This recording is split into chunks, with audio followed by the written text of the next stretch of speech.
Bonsoir, j'espère que vous allez bien. Aujourd'hui, je m'intéresse à la biographie et seulement la biographie d'Olaf le Berserker. Installez-vous bien, pensez à vous abonner, à mettre un petit pouce bleu afin d'avoir plus de vidéos sur League of Legends. C'est parti pour la biographie d'Olaf. N'importe qui vous dirait qu'on a toutes les raisons de craindre la mort. N'importe qui, sauf Olaf.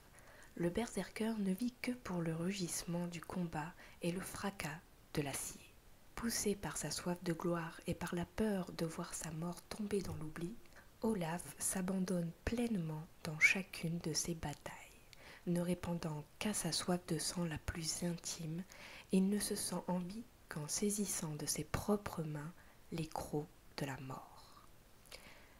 La péninsule de Lokfar est l'un des endroits les plus hostiles de Freljord. Là-bas, seule la fureur réchauffe les os et seul le sang coule sans geler. La pire des malédictions est celle du vieillage, de l'oubli. Olaf, guerrier de Lokfar, ne manquait pas de trophées de guerre et il n'hésitait pas à les exposer. Un jour où il se pavanait avec les siens au milieu des ruines encore fumantes d'un village qu'il venait de raser, Olaf s'attira les foudres d'un guerrier plus âgé, fatigué de sa vanité.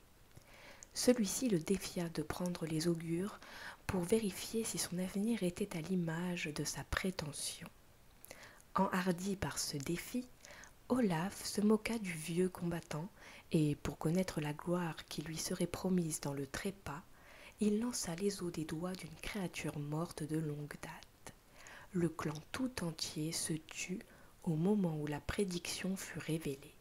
Les os lui annonçaient une longue vie et une mort paisible. Fou de rage, Olaf disparut dans la nuit, déterminé à contredire la prédiction en pourfendant le terrible serpent de givre de Lokfar. Au cours de sa longue existence, le monstre avait emporté de nombreuses vies, coulé de nombreux bateaux. Pour tous les guerriers, il ne pouvait y avoir plus grand honneur que de mourir en le combattant. Alors qu'il s'engouffrait dans sa gueule noire comme le jet, il se sentait comme seul au plus profond de son gaz en lambeaux.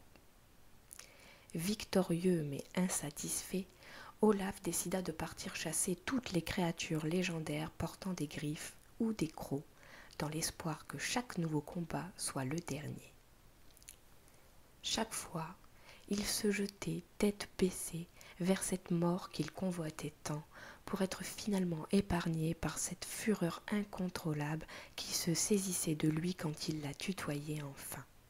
Olaf en conclut qu'aucun monstre ne pourrait lui accorder une mort digne d'un guerrier.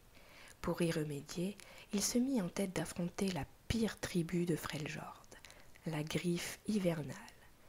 Sejuani, en apparence amusée par le défi que lui proposait Olaf, n'allait en réalité lui accorder aucune pitié.